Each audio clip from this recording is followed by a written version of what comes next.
We're live, Jeff. Okay, wow. Good morning, everyone. It's the Senate Transportation Committee.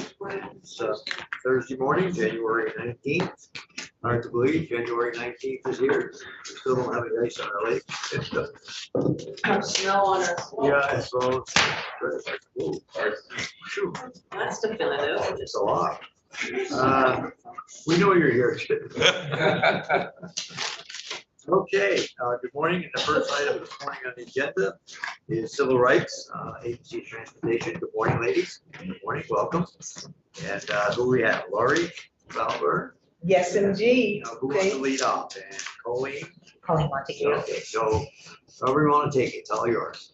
Thank you so much, Chairman Knox, and thank you to all of you.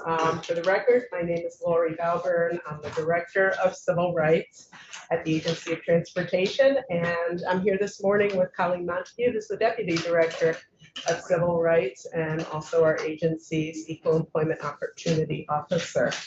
So we are thrilled to be joining you back here in person. Yes, it's been a while. It has been a while, and even though we have continued to visit with you, this is our first trip back here, I think, in a few years. And we're very, very eager to share with you the progress that we've been making. This certainly isn't our first trip to the committee, and I know you're familiar with some of the work that we do in our programming, but we're really excited to be able to share updates on everything that we're working on and answer your questions.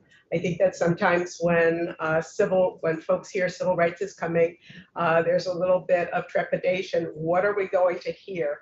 So I'm happy to tell you that by and large, despite all of the challenges of the last couple of years, including the pandemic, including workforce challenges, we have made significant progress, and we're really pleased to share that with you, to talk about some of the initiatives that are already in the pipeline, to talk about some of the reasons why we feel like we have been successful in many areas. So as you know, much of the work that our Bureau does involves the management of a lot of federally mandated programs that are designed to keep our agency in compliance with a lot of different federal laws. Some of these involve our highway construction workforce, and so we have a lot of oversight responsibilities, as well as a responsibility for helping our contractor workforce become diversified and stay in compliance with labor laws and the like. A lot of the work that we do also involves ensuring that our agency, our internal workforce, is also compliant, but is embracing a workplace that's free of any harassment or discrimination. So we have been working together. Both Colleen and I started just over 25 years ago doing this work. And frequently folks say that changing the culture kind of moves at a glacial pace. So it's a good thing that we've been at it for a long time, and we are definitely able to see all of the progress that we've been making. I think that what I'm so pleased about is that under our current leadership, we have been able to really make the most of where our agency has been positioned in this arena. So these days, as you know, equity is considered a really, really significant, it's kind of, it wasn't the word of the year last year, according to Webster's, but it should have been, right? Everywhere you turn around, you hear people talking about equity and what does that mean?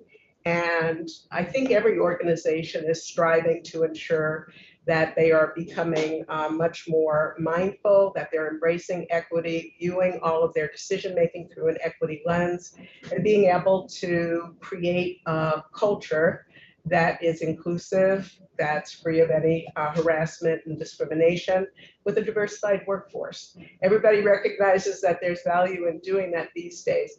We've been at this for quite a while, and when we first started, as you might imagine, transportation, the transportation industry, the highway construction industry, not necessarily known for some of those concepts and some of those practices. And so over the years, we've worked really hard to get folks on board with this.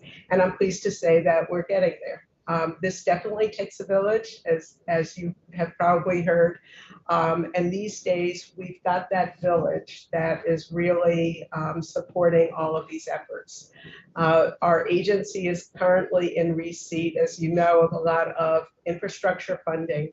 The infrastructure funding comes under the IIJA. It involves both infrastructure work and Jobs Act, right? And that's the very intersection where the Civil Rights Bureau has been actively working. So for the last 12 years, since the State's Department of Human Resources consolidated, our Bureau has been spearheading our agency's talent acquisition pipeline and onboarding programs. And I think that it has helped position our agency in a really great place and explains why we've seen so much progress in the last few years.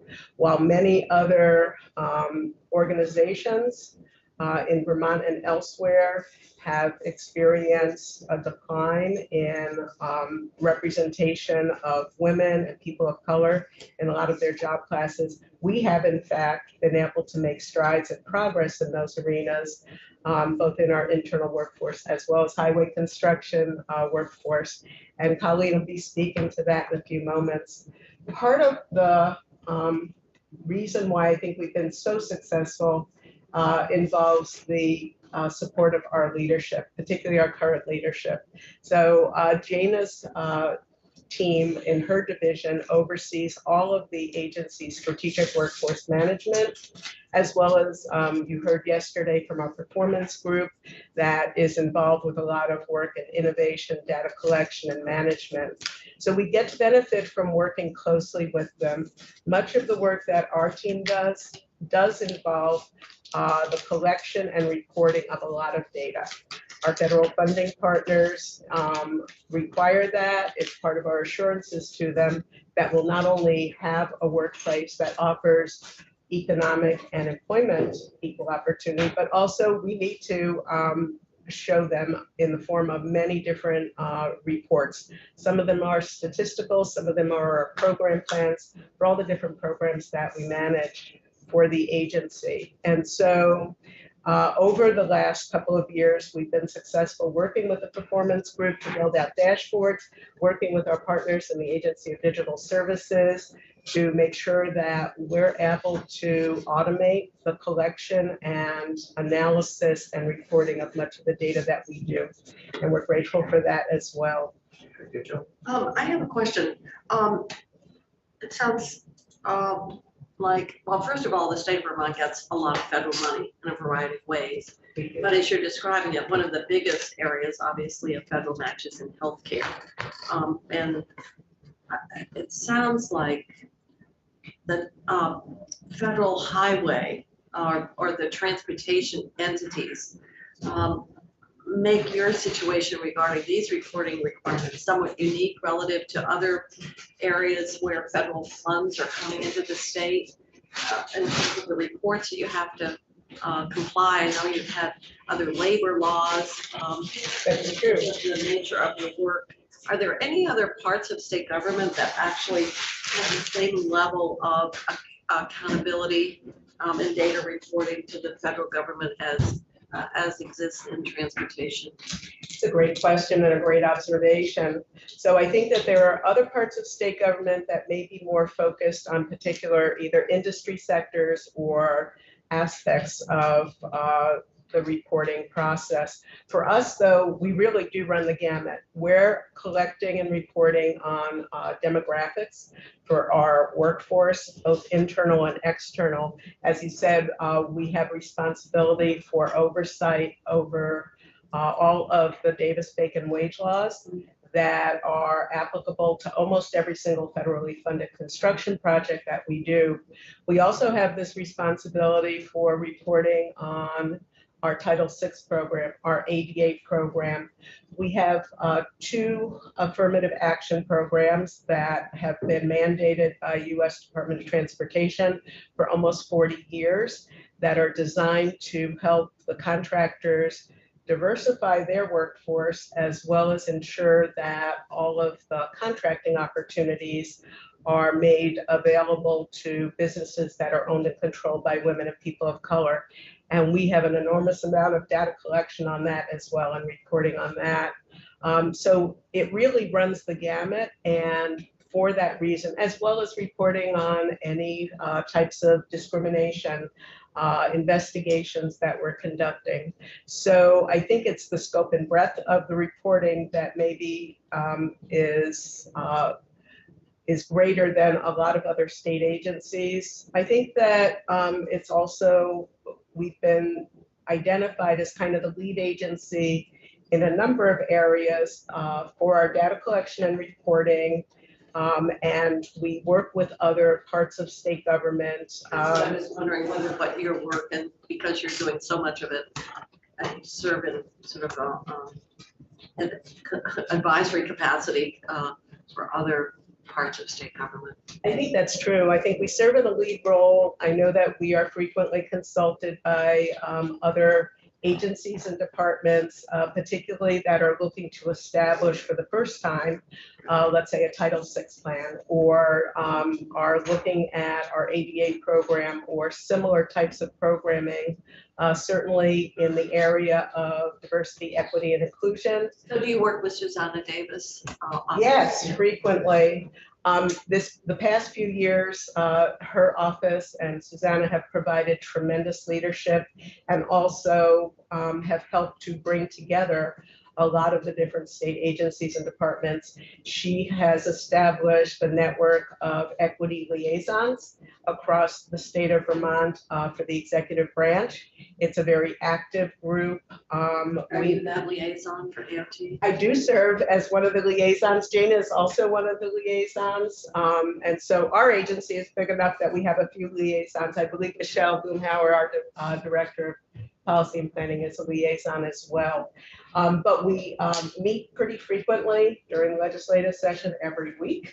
And we take on a number of different projects. One of the projects that we're really excited that Susanna is spearheading is a statewide language access project designed to really create some consistent policies and practices across the entire state of Vermont enterprise, not just the executive branch, but all 3 branches. And she held a convening to kick this off last April. We've been working closely with her since our agency is considered one of the lead organizations. We have worked very hard to make sure that we have translation and interpretation services that are readily available. And that includes, for our outward-facing services, at our DMV counters.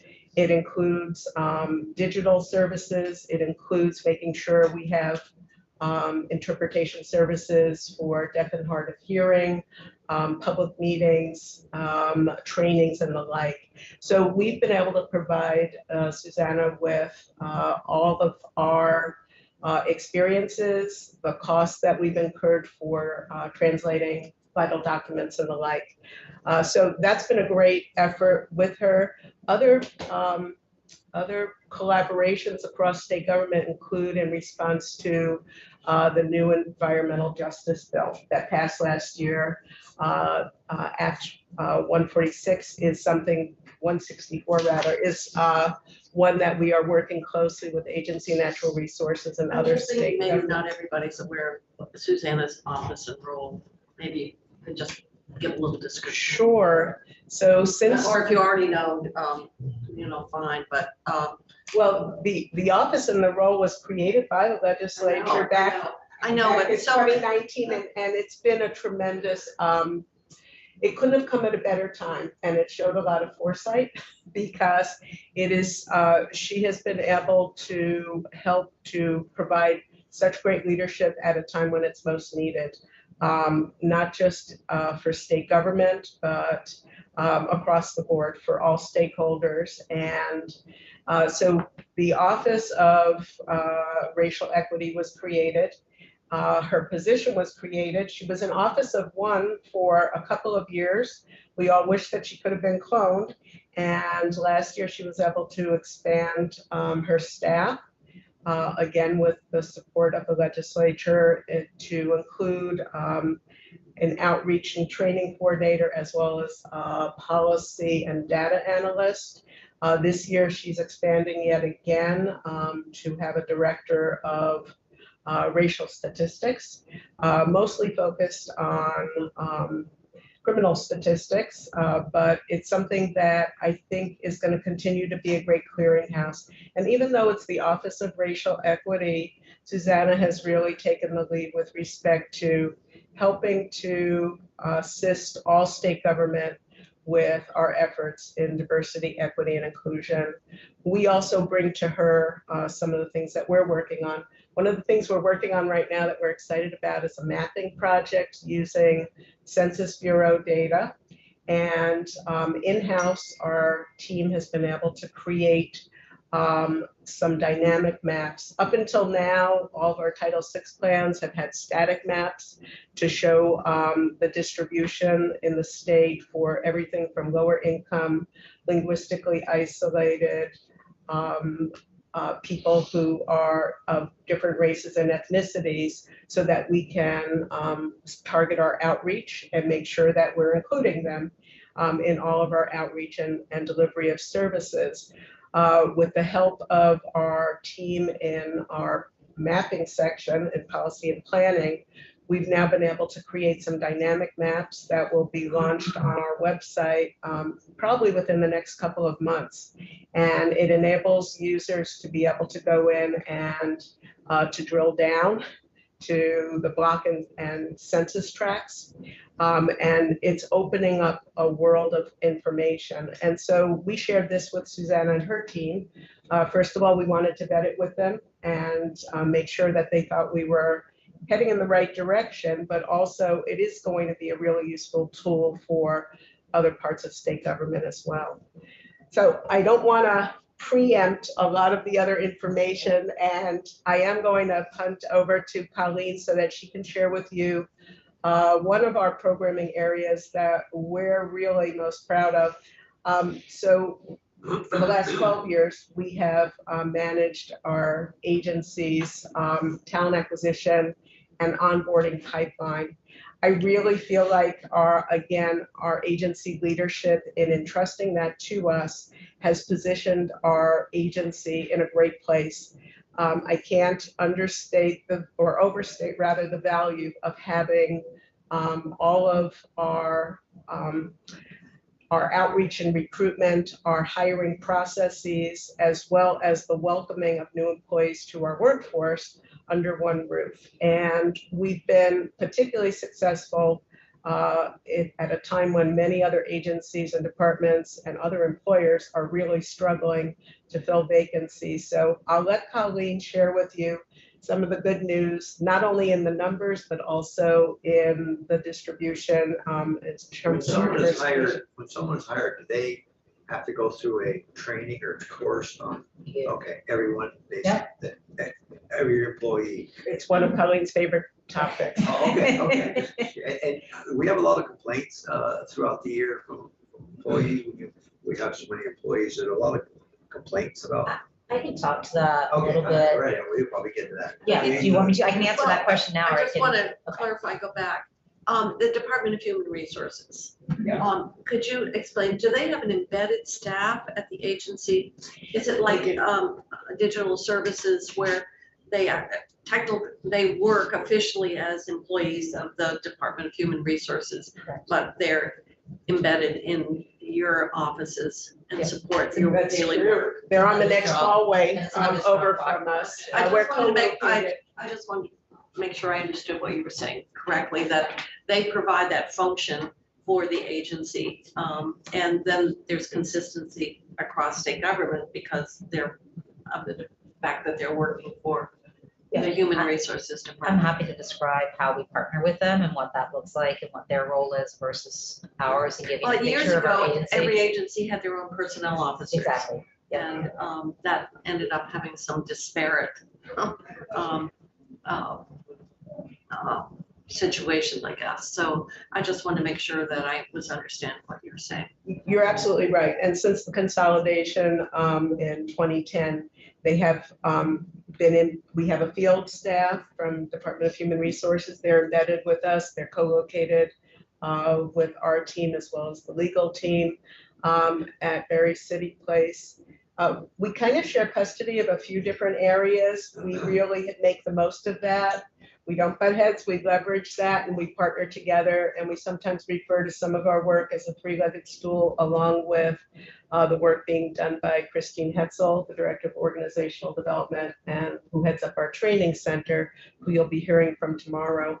So we all play a role in the management of our workforce, and we partner very closely and with some great advantages. So did you want to tackle that one? Sure. Do we want to dive into that, or do you want me to just? Why don't Do you a keep to little your broader? script? I just, Okay. you answered my question. I will definitely answer those. Okay. Perfect. So I think Lori's talked a little bit about the promoting a culture of respect, civility, equity, and inclusion, all our partnerships. I think she really talked about that. We had notes to talk about Susanna's group and the work that we partner with them. And I think Lori's done some of that. So if we can go to the next slide. So this kind of leads into exactly where you were both asking about our dynamic outreach, recruitment, hiring, and onboarding. I think this is something our agency feels extremely proud of the work that we've done. Senator Kitchell, you mentioned like it used to be DHR was embedded or was part of our agency, and Lori and I have been around for 25 years, so we were there when that happened.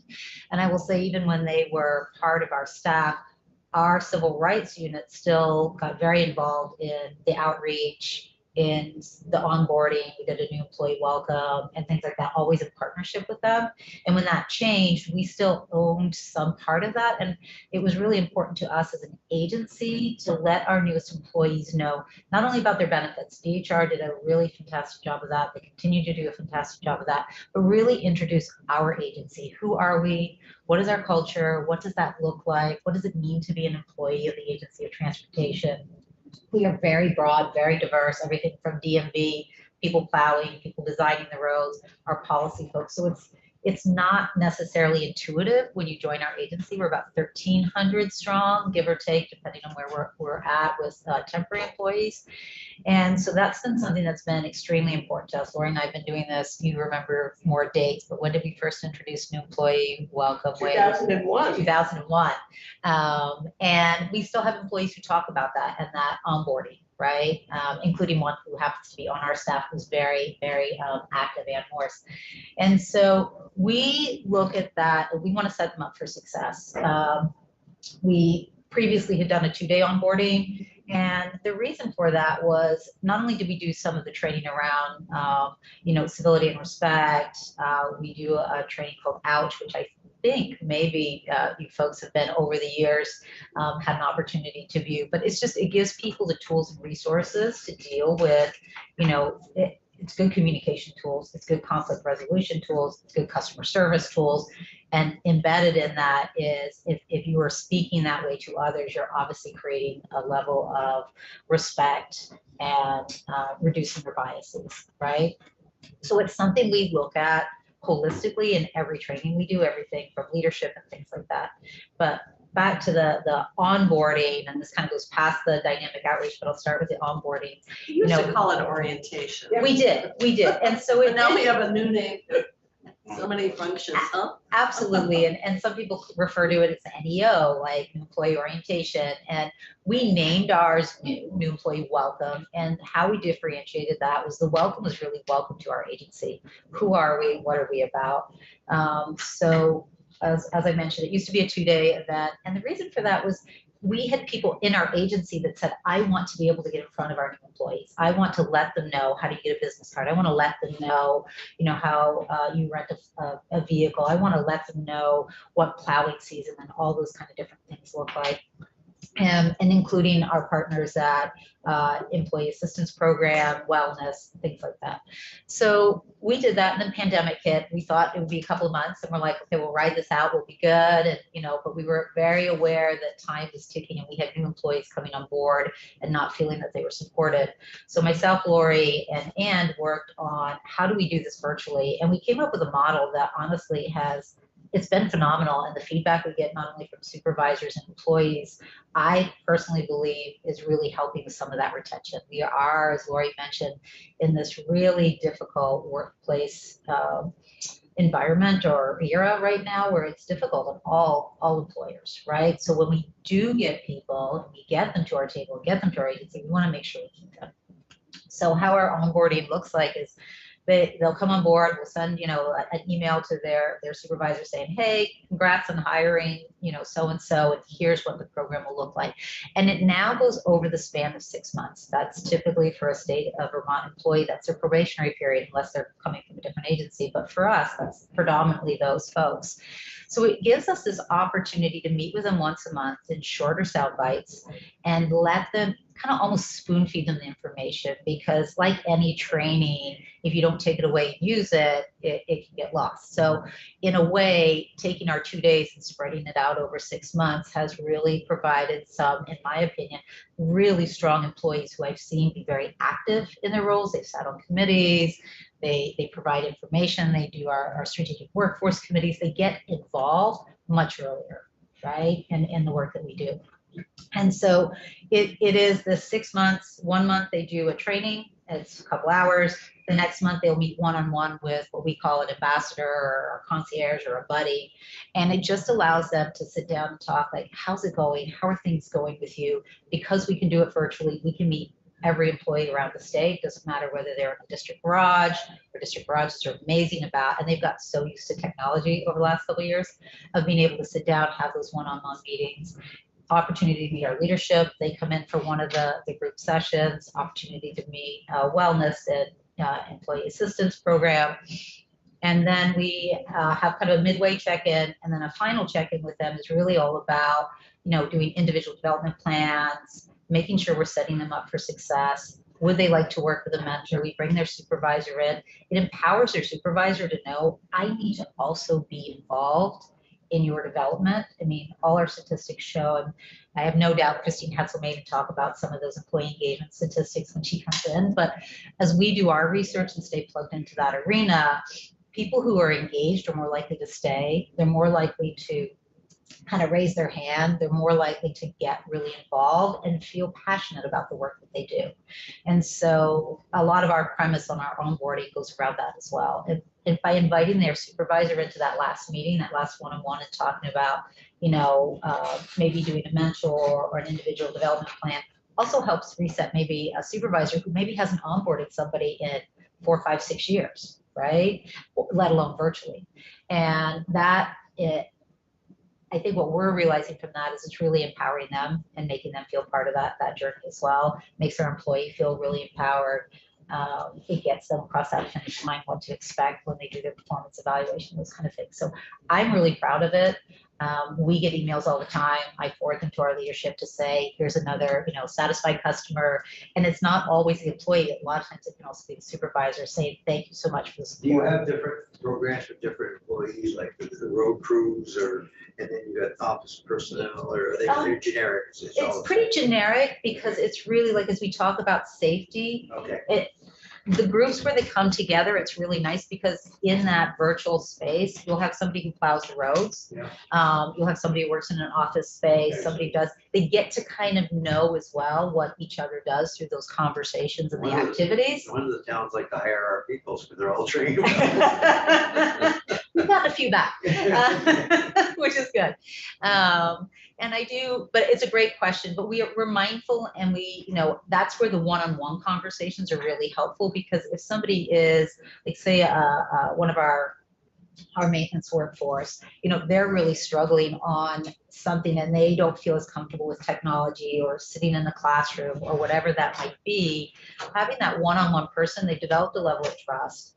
The person is very knowledgeable about our agency. They can usually help connect the dots and, even raise a red flag. I know Lori did one early on in the pandemic, and the employee was feeling like adrift, like hadn't really had a chance to, nobody's fault, just hadn't really had a And chance all to realize connect. they can move up in the ladder somewhere. Exactly. That gives the opportunity. They can Yep, move up. exactly. And we talk about that too, because we try to look at the ladder as not always being that you need to go to a supervisor role. As the agency's EEO officer, trust me, there are some people that they're not good supervisors because they don't have the people skills, right? Yeah. So we want to make them feel empowered. Like, what are your other opportunities to get involved, to make a difference, serve on a That's good. committee? I like that. Yeah, and we've gotten, what the feedback that I've gotten personally, because I'm so involved in it, is from employees who come from other states. They'll go, wow, I have a member of my team who is a 20-year employee of the state, roughly-ish.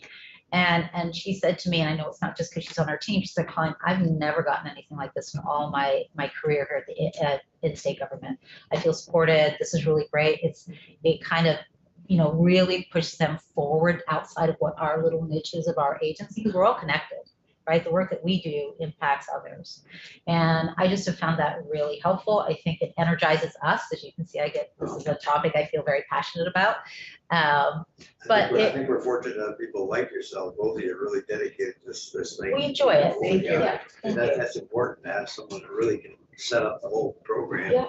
And I think- Otherwise, it's worthless. And have you noticed across the top, 3 out of the 4, and then Wanda, that's commissioner, are women.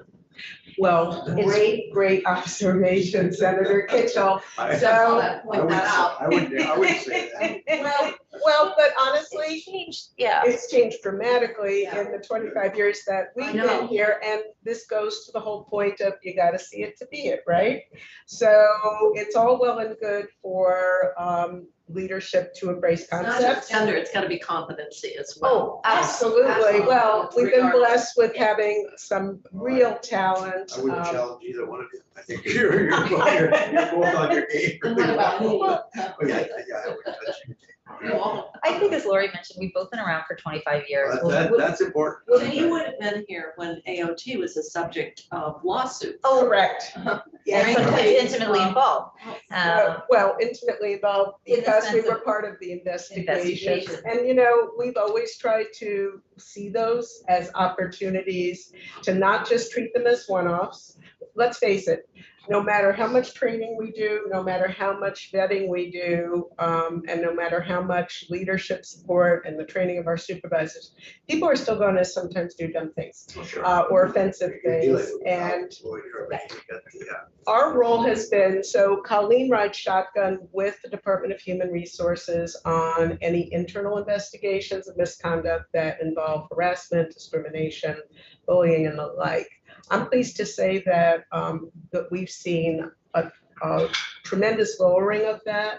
I think due to a lot of training for many years, people understand where the line is, and hopefully the tools that we've given them give them the ability to be able to understand the impact of their conduct. Years ago, when we would do our trainings, we would sometimes tell people, we're not trying to tell you how to think, we're just trying to tell you how to behave. And then we realized we kind of are trying to tell them how to think, right? We're trying to make them aware of and understand that things that they might be doing, even with, unconsciously or not with the intent to harm, but just out of being playful or whatever, can really have a negative impact. And there's some stuff that is just not acceptable. And so I think over the years, that's played a big role. But we do try to see any investigation and the outcome as a learning opportunity for our agency and for the people involved, and to try to develop some new systemic tools to address that, whether that's in the form of training, policies, or the like. I'm so happy to say that our current leadership, Secretary Flynn, Jana, and the rest of the directors and commissioner have all really, really elevated this to a completely different level. It really takes leadership articulating what's acceptable. So our agency secretary has issued a respectful workplace commitment. It's something that's brought up frequently in many of the different meetings that we have.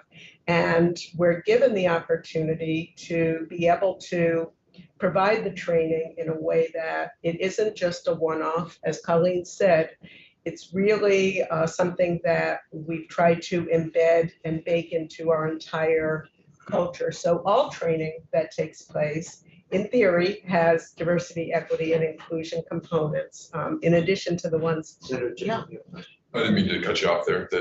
So it's similarly related to what's on the screen here. I had the pleasure of doing a ride along with a V-Trans employee plowing the roads. And one comment that came up, and I don't even know if there's a solution to this, but I'd love to hear your thoughts. He had a friend that was just entering the job market that wanted to join the team, but it was, he said, it was 4 to 8 weeks for them to onboard and hire. And during that time, while he was trying to get his friend through the hiring process, the friend walked in somewhere, they did on-the-spot interview, and he took a job that was paying as much in a service industry. Do you have any fast ramps, or are you looking at ways for in this environment to stay competitive, to attract entry-level workers, to get them on board faster than otherwise? I think, we do look at our hiring practices. We are governed by some policies, and, we have a 2-week hiring. And this is for non-temp, right? That's a totally temporary employees. We can onboard and do all that. They just don't have the benefits, but they are a good resource for us. They sometimes, and I started as a temporary employee. I know Wayne Gamble started as a temporary employee. Many people in our agency have done that. And so we do have that 2-week period. Our hiring managers are getting much faster at scheduling interviews, at looking at how to do that quickly. Another thing that we've talked to our hiring managers about, I'm involved in our interview and hiring training, is not only do you really need to communicate quickly and thoroughly with the potential candidate, you also need to communicate with those who are not being hired, because we only got one position to fill maybe in that case, and we want to encourage them to apply for others because we're facing those same workforce challenges. But there are different pieces. We also need to be very careful with, we are state government. Once we have the employee for 6 months, they are in our workforce, and if an employee is not performing well, we have opportunities to work them out of the system. However, there's some due diligence on our part, and we need to be fair and equitable about that whole process as well. It's very time consuming. It is. It can be time consuming. So it's a very thoughtful process. Unfortunately, it does make us not maybe be able to be as quick, but they've done a lot of different things. Like we previously would not hire somebody without a CDL at this time of year because it just didn't make as much sense. But as we reach that workforce demographic, it's there are not as many people out there with CDLs, but there are people who are very interested. It's also a great way for us to diversify our workplace, right? And that we'll talk about some of our training programs if we have time. And so, giving people those opportunities, thinking about our hiring practices and who we're hiring, what level they're being hired at is one strategy. The agency has a sign-on bonus for our maintenance folks.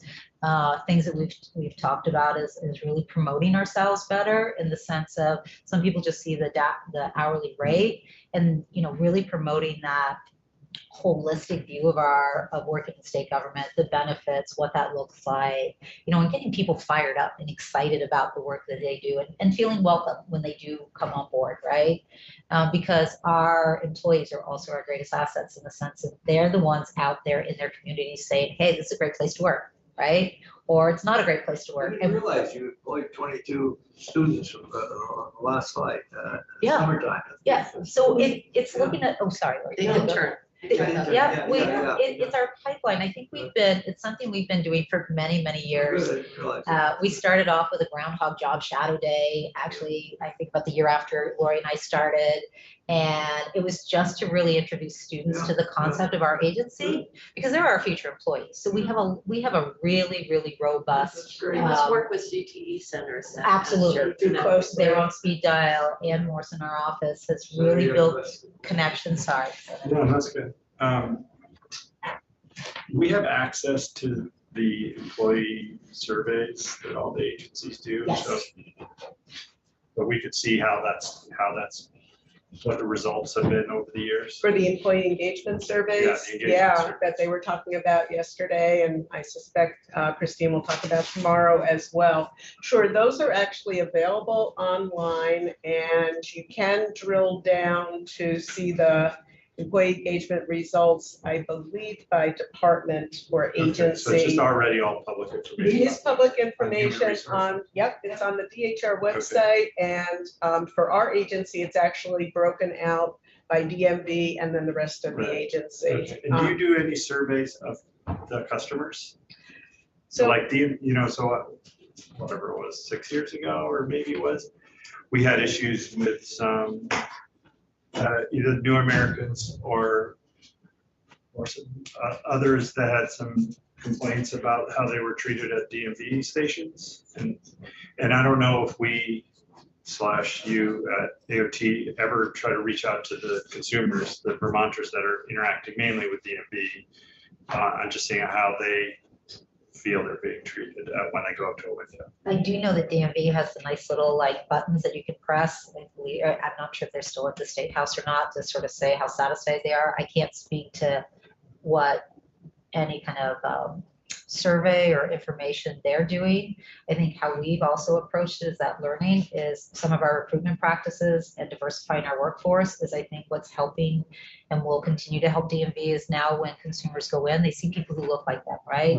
They're much more understanding if there's language barriers or ways to handle documentation if you have people who are coming in for their card identity. As you card. said, we've come a long way. Now we have the language. Exactly. But I something just didn't know if we new. had done any, if we have any data that would. it's a great help with question, and I'm not sure if DMV is conducting its own customer surveys.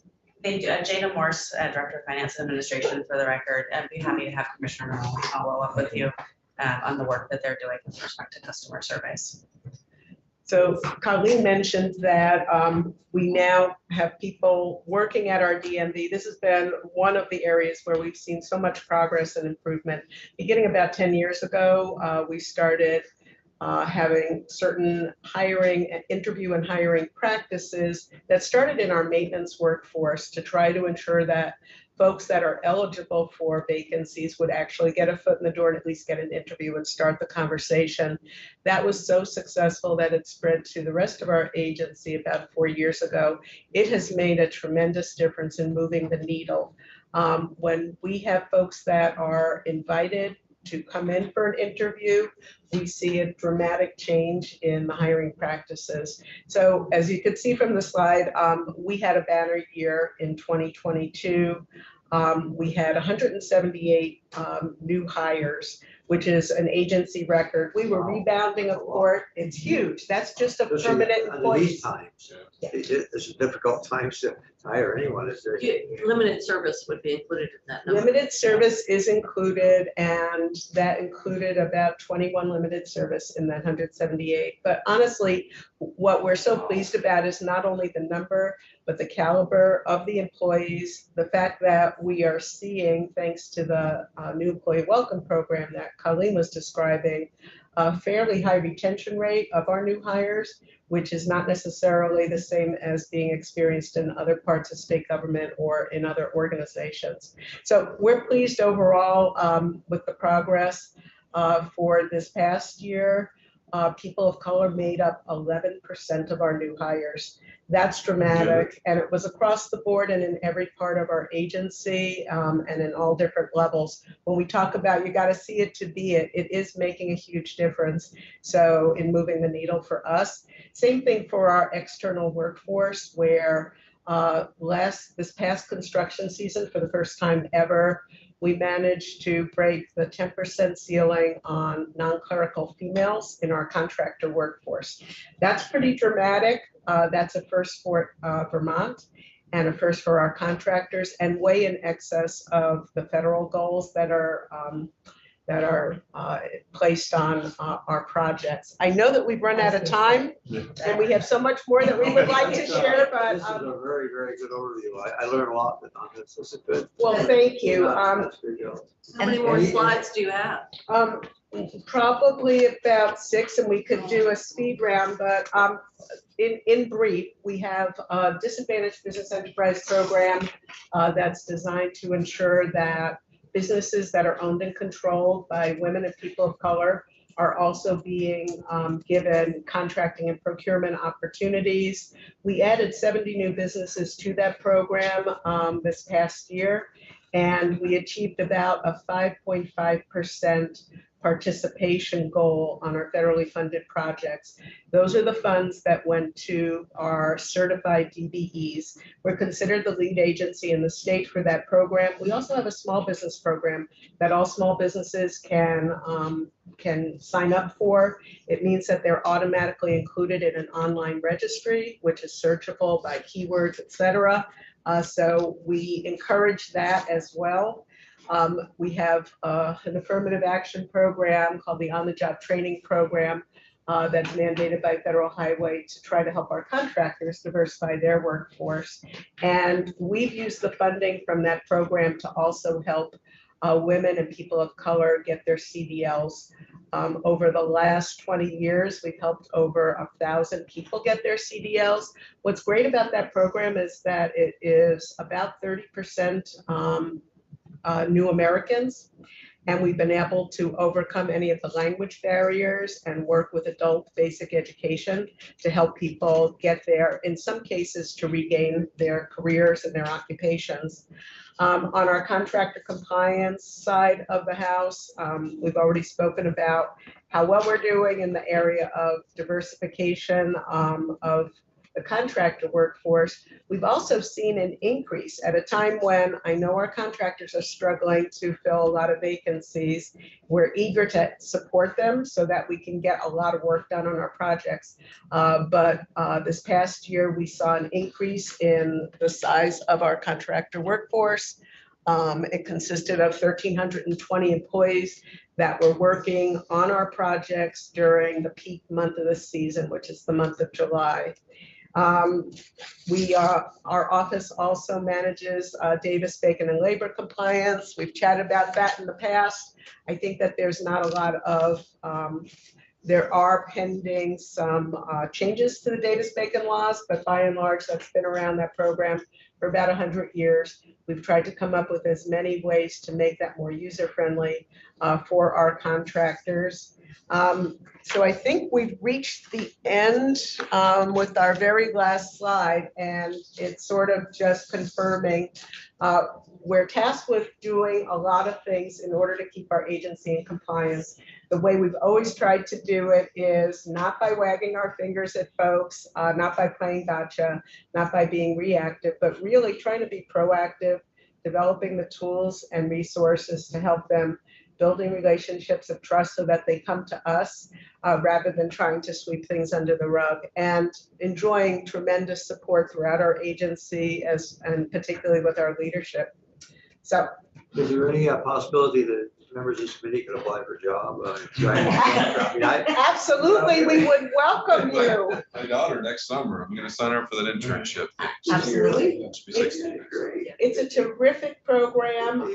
You're gonna sign her up. I'm gonna sign her up. That sounds very paternalistic.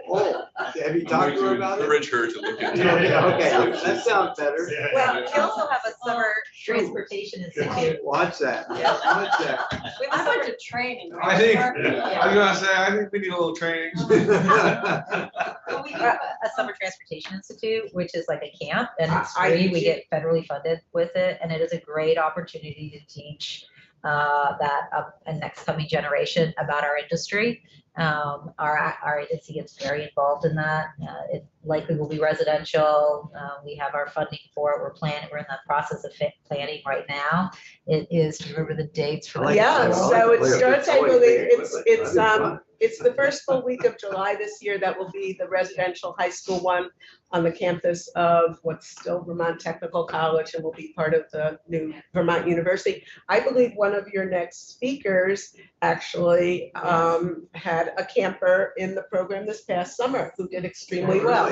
So we definitely have found over the years, we're so grateful for Federal Highway support of that program. It's completely free. for students to participate. They get to go on field trips to our construction projects. They get to work in the lab. They get to fly a plane. There's no shortage The of schools, the activities. schools are all notified of this? Yes. Yeah, they're one of our best sources of That's where referrals. the students are. The students are. It's true. Surprisingly. So we apologize for going over, No, it but was thank very you so much for interesting and we your learned a time. lot. Thank you very much for both coming over. Thank you. Thank you. So thank you. It's great to see you all. Well, this gentleman's been around the AOT for quite a Yeah. few years. I'm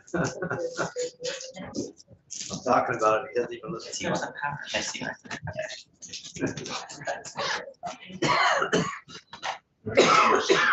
Maybe it's just more stripped off. I don't need anything. But you like them. Morning.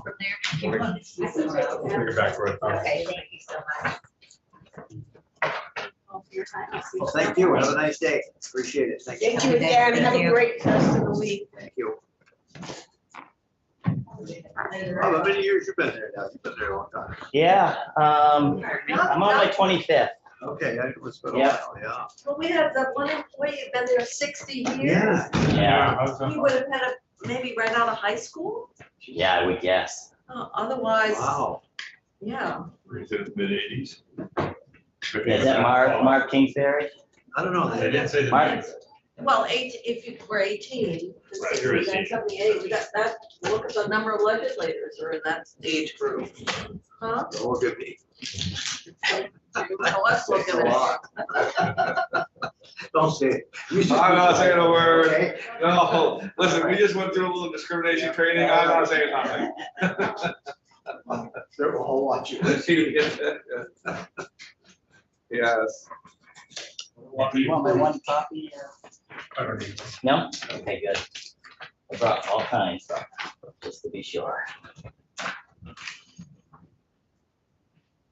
Okay, well, let's see, who was supposed to be next? This is Ken, but you're filling in. I think there was a swap. Okay, all right, The Rob was at 11. All right, Maybe or 11, okay, oh, yeah, okay, that's good.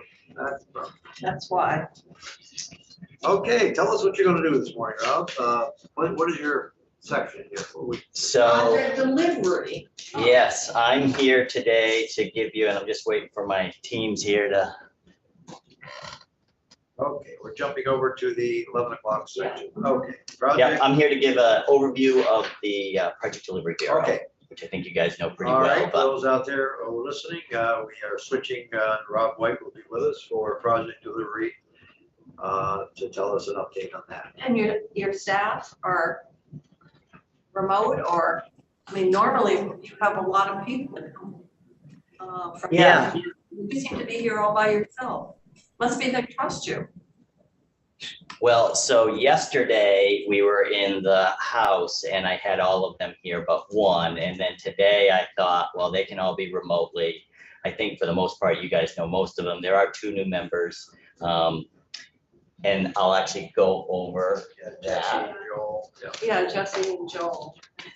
Yeah, so you guys know we have 4 basic programs in project delivery. We have municipal assistance, that's Joel Perigo, which I think you guys know fairly well. Yep. We have highway safety and design, Jesse Devlin, you know him fairly well, he's been there for quite some time. We combine structures and hydraulics, so that was Kristen Higgins last year, she retired. And so now we have Carolyn Coda, who has, we were talking about years earlier before I came on here, and she has, I think she corrected me yesterday, I said 35 plus, and she has 37, I believe, years with the agency, and all of those with the structures section. So she is now the head of that program. You'll be seeing her during budget testimony. And she's an engineer as well. She is an engineer, yep. And then, AOT has always kept their folks right on, good experience, good background knowledge. That's what makes it, I think, so successful, when you have people who've been there that understand it. It's a sign of a strong culture. so, and then the last They know something. program is right of way and environmental, which those 2 groups we combined a few years ago. and they're overseen by Nick Ward. Nick is somewhat new. You may remember that name. He has been the hydraulics engineer for quite some time. So he has now moved over and he is overseeing that program. And so you asked about teleworking. I would say the majority of our staff teleworks at least 3 days a week or so. It actually suits our staff fairly well because it is a lot of engineers. There's some appraisers, some other folks that pretty much are doing work on the computer all the time anyways. We are trying to get to a place where we come in once a week or once every few weeks, you know, just to collaborate a little bit. It's amazing the trend of what's happening, work from home. I mean, it's unheard of a few years ago. Yes. We've always worked at home. Yeah, that's right. I was working at home. Yeah, I worked home for a day. Yeah, it's just, in the offices, I guess you don't need that communication anymore. I mean, you just don't need it. Well, you This need is it, the way you communicate this way. Yeah. but I have to say, to some extent, you do need it because networking in the workplace really is how you identify employees that you want to encourage or promote. You build those relationships and you don't have that opportunity. A lot of stuff gets done at the water fountain or whatever, down the Right. hall. Well, it's like legislature. We're here. You didn't have that communication. Yeah. You know, you couldn't talk to anybody. So it's good that you're doing a combination of some days in and then some days out. But I think new people starting out, that being in the workplace and those connections are really important. Yeah, that's the big thing. And Lori mentioned, you know, we've hired a lot of new folks and we have in PDB as well. And that is what we're finding. The new folks, some of them work fine in this sort of atmosphere, you know, but we have them come in. I noticed one that's been in almost every day, a new employee. And it's great because folks are coming over, they got questions, it's right there, it's hands-on. So there's a mix out there. There's some people that do really well in this environment and others struggle a little bit. We have folks that are coming in 5 days a week, you know, and have been for quite some time, and others that aren't coming in at all. I worry about whether you can maintain culture by being remote all the time. And it's one of the things that has served this well is your culture obviously is good because you can tell how long people have been here. I think the proof might still be out to whether remote is going to allow that and that people are going to gel and collaborate as well together.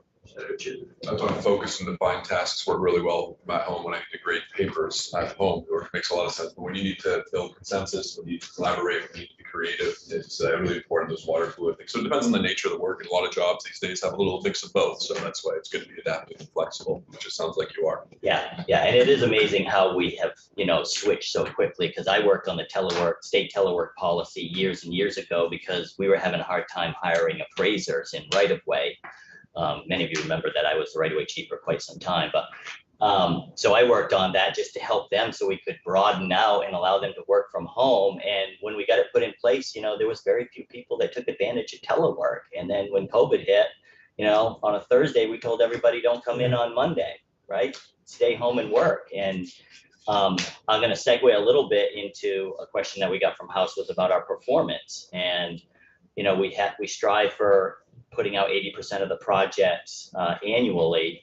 And prior to COVID, I think we had one of our best years. 2018 was about 90-some% on-time delivery, which is great because back when we started it in 2012, it was about 40. So we've come a long ways. And the last few years, I'll call them the COVID years, we have been right at the 70 mark, below what our goal is. But if you look at the number of projects, we've almost doubled the number of projects we put out. We've gone from like 50-ish to about 100 to 110. What projects are under your purview? So it's all, Because, you know, in other words, like a complicated drawbridge project. it is. Okay, that would be. Not a simple paving road. Yeah, simple paving. So basically everything from structures, highway safety and design, which is roadway, signalized intersections, Structures has the large culverts, highway safety design has the small culverts. And then we have all of the Municipal Assistance Bureau, which is Joel. Now, those municipal projects don't fall under our delivery just because the communities are driving those, but pretty much anything highway related. Anything that goes out to bid, basically. You got it. Because you're in the highway division. Correct. Correct. And so just generally on our different program structures, we got about 36 employees. Like I said, they're doing state bridge, town highway bridge, interstate bridge, large culverts. Rob, are you gonna put your presentation up there? I do have it. I mean, I could bring it up, but it would be easier if it was up there, at least for me. Yeah. Sorry about that. I jumped right in. Or I could see two, both up on the screen and in person.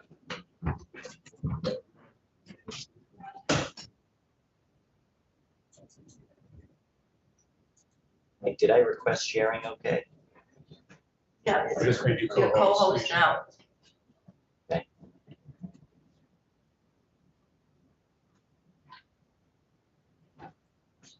See it?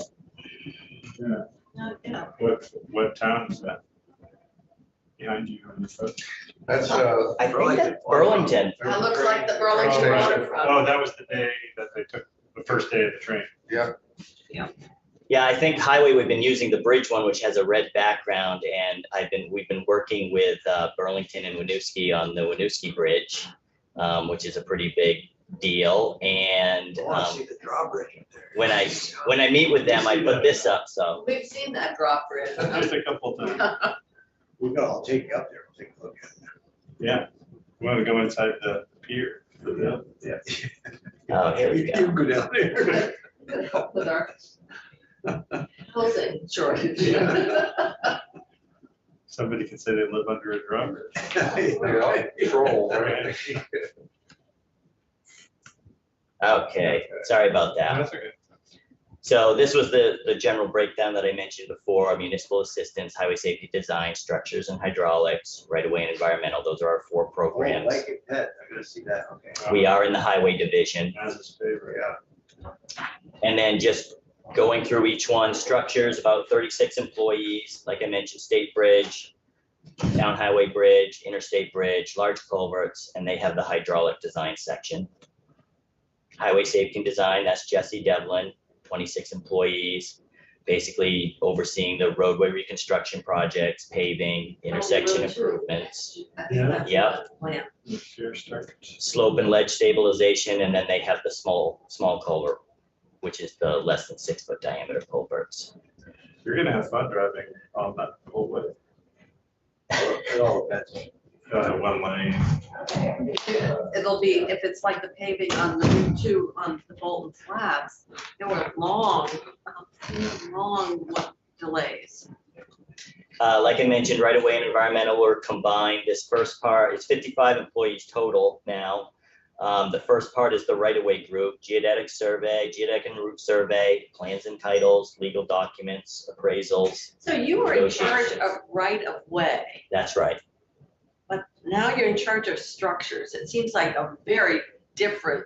Project Delivery Bureau, which includes, These aren't under the Project Delivery Bureau. The Project Delivery Bureau delivers projects for all of these different. nope, all these groups are under the Project Delivery Bureau. Yep, That's you. that's me.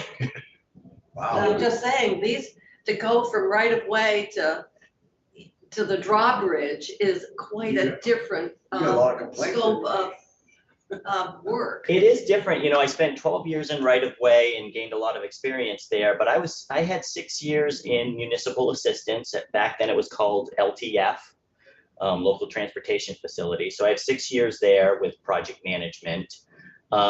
Something I mention occasionally is I actually worked for 3 years for New Hampshire DOT before coming here, and actually worked in construction. So overseeing projects out to construction. So I do have a lot of project sort of development experience. But the majority of my experience is with right of way, that's for sure.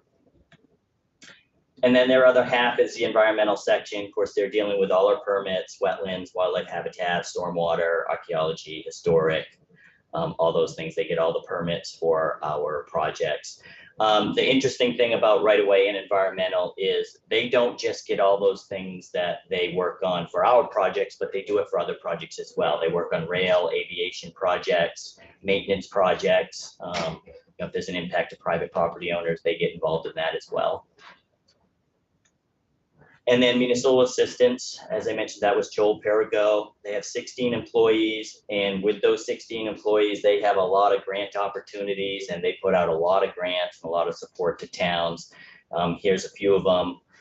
They have municipally managed projects, bike and pedestrian programs, better roads, grants and aid, town highway. They also do the rest areas and the parking rides. Not just the municipal ones, but the interstate ones. Right. The rest areas and the parking rides, they support the municipal ones, but they actually have some of their own projects that they. So who do I develop. have over if I want to talk about bikes? Joel Perigo, Joel. he's Okay. your guy. All right. You know that, Joel Miracle. But that would be for the municipal and state-owned bike and ped. Correct. If you're talking about bike and ped infrastructure on state projects, generally you're probably going to talk to Jesse Devlin in the roadway Yeah, right. program. I want to do something with bike safety, but I also want to know that what we're doing, I know we're doing a lot for bike safety just with our bike paths we're building. Anytime we build a new road or so, guy here that, well, we don't have a lot of lanes to ride on. Well, that's not true because everything we do, we're trying to emphasize the importance of bikes on the side of the highways. Right, and you're going to see some testimony, hopefully next week from John Kaplan. Oh, yeah. He's going to give a big presentation on bike and ped across the agency. Oh, good. Okay, And that's the guy. I'll be involved in that. Kevin Marshy, there's a few others that are Like sort I of said, helping A him. year ago, I was interested because we have electric bikes now, and there will be more of those on the highway. And I don't think we have enough safety out there for them at this point. And I didn't know who to go to. Every time I talked about it, they weren't interested, said it wasn't a problem, but. I But you're think it's talking something. about cyclists on the highway Yeah. infrastructure, Yeah. not on the LVRT or the, or, if you're doing a separate, where they're not part of that roadway structure. So are those the same people? So generally, it's going to be John Kaplan. Okay. And you're going to hear when he does that testimony, it's actually a 3-part testimony. There's 3 parts. It's so large. You're going to hear a lot about what you're talking about there, and that's the place. That's good, thank you. for that. That's the place for Appreciate those. Yeah. So these are pictures of just a few projects that have come through our Middlebury programs. Tunnel. There's Middlebury Tunnel, right? Although it was a rail tunnel that actually came through our structures program. You got Waterbury Main Street there, that came through our highway safety and design program. And then down at the bottom, that is a portion of the Lamoille Valley Rail Trail in Greensboro. And there you see a brand new bike and pedestrian bridge. Waterbury, beautiful project, what a nice job they did. Wow. What a downtown they have now. Is it lines get buried? Or is that happening this? Nope. I think it's all finished, yeah. Yeah, people went in after the other day, it was very clean, very good. It's not the Nice. Waterbury that, Oh, no. No. when I you started grew up work, yeah, 1978, it was a very different. Very, very good. Very clean, very. No, modern, I mean, the very- houses Very, are, the Main Street is really lovely. The Yeah. houses have been, well, look at where the state hospital was, how upgraded that is, and everything's really nice and modern. You just need some workers in those buildings. yes, that's probably true. Yes, go right ahead. So I whipped right through it because my goal was to keep you guys on schedule because I know the ones before, so that's my goal. So if you got any questions, I'm happy to answer them now. So let me ask, in terms of project delivery. So when we're talking about, say the drawbridge. Yep. Is that contracted design and engineering? So Is that in-house? I mean, it seems like the complexity of that structure would be not something that you would normally have the expertise in-house to do, because it's such a correct. one-off, so to speak. Correct, but every project that's even out in construction, we have, if it's in our programs and project delivery, we have a project manager assigned to that project until it's fully completed. So who would, in that case, who did the design and engineering on that? I don't know all the details about who did the design and engineering on it. And I'm trying to think of, I'd like to learn more about that. I think the committee would be interested just to hear. Okay. How that was, it's only once in a lifetime. And how the heck would you have the expertise, as Senator Moss has brought up several times, and I think Senator Kitchell has too, even to get a cost estimate on it, to even know what the 3-year bid would project, be. I mean, How do you even know if you're even that's what close? amazed me. You bid 90 million, for example, you gotta project 3 years down. Somebody's. Every hour is gonna be documented what you do. I mean, I watched that project and I tell you, it's, you're in the water, you're underneath the lake and it's just phenomenal to come up with a price that you either lose 10 million or you make that, You I should don't have seen know. the bridge down in the Brattleboro on the, Yeah. it's the one over the West River. the Interstate Bridge. Yeah. That's and a- we- really? What? Well, I was there before it was finished. Some of us, you didn't go down for that, but there was a number of us who went down and did that tour. I love field trips. Let's do the drawbridge. Go up there. Well, I want to go to that, certainly. Yeah, those are complicated projects. We generally, like you said, they're one-offs. We don't have lots of those types of bridges. Even the Winooski Bridge, the Winooski Burlington Bridge that I mentioned earlier. On the interstate? No, that's the one off the roundabout that goes over, crosses over from Winooski to Burlington, Oh, Over the Winooski River. right? by the old mill, where Yes. the mill. Yeah, that'll be a big project. I mean, you got traffic that's moving there every day. Well, and that's what makes it complicated. It's got the third highest traffic going across it in the state. Sure. It is a very constrained site, you just can't put a temporary bridge off to one side. And so we did get a $25 million raise grant for that because that is a huge project financially and it really sucks up programs. So we were lucky to get that. But with the raise grant, there's some constraints on when those monies need to be used and it's a very short time frame. So you're probably going to see a design build project where they literally build a bridge off to the side and then demo that one and slide it in. Like they did in Hartford. Similar to that, yes. That was 27 flood, I guess. That is the 27, that is the 27 The whole flood bridge bridge. needs to be rebuilt. Yeah, actually, the bridge itself is not in super bad shape, but the problem is it just doesn't meet the standards for today. Like Senator Mazza said, it's a 27 bridge. And so it's got narrow lanes. It doesn't have much for bike and pedestrians, pretty narrow sidewalks. It just doesn't suit today's traffic. What's the estimated cost? Well, the estimated cost was 30 million, I think, when we put the grant in, but we're fairly sure that it's going to be north of there. Yeah, but when your goal is to get these projects delivered on time, but you're the one setting the time frame. How do you set the time frame? Like, how is that a meaningful measure? Can't you just extend the time frame? That's like, well, hey, we used to always be at 40% because we gave ourselves 6 months. Let's just give ourselves a year and we'll be at 80%. Sort of like on-time arrivals in the air. Right, it extended the time. Yeah. Right. Yeah, let me take my. So how do you do that to make it a meaningful? So the way we set up our performance is on January 1, we take what's called a snapshot. And because, it's sort of funny, we live in sort of 3 different years, right? A state fiscal year, a federal fiscal year, and a construction year, which is very close to the calendar year. So we focus on the calendar year.